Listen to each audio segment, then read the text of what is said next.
The second thing that will make a woman obsessively attached to a man is having this idea of the possibility of commitment. Okay? The possibility na mag-commit ka sa kanya, not the guarantee. Again, ulitin natin. Women are obsessed with the idea of the possibility of commitment, not the guarantee of you committing.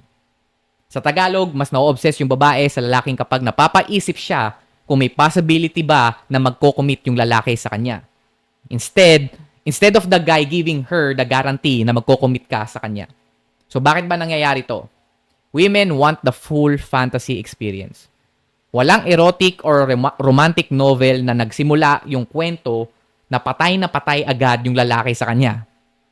The most sensitive sexual organ of a woman is her brain. The more you can make her think about you, feel something about you, and imagine things about you, the more na mas lalalim yung attraction niya sa'yo. And one of the things that you can do is giving her the feeling of uncertainty. If walang guarantee na magko-commit ka sa kanya, she will be wondering about you and your relationship.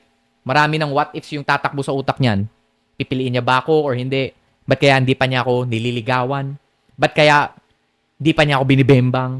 Gusto niya ba ako or hindi? That's why it's really important to screen women who enter your life. Okay? Instead of instantly committing. Make sure kilalanin nyo yung babae beyond her looks. Okay? Bago mo sabihin na mahal mo na siya. Okay? Kasi yung iba, mahal na agad, hindi pa nga kilala yung babae. This screening makes her chase your approval kapag ini-screen mo siya, in which it will drive her wild because she will think more about you. In that way, you are sparking her curiosity and attraction.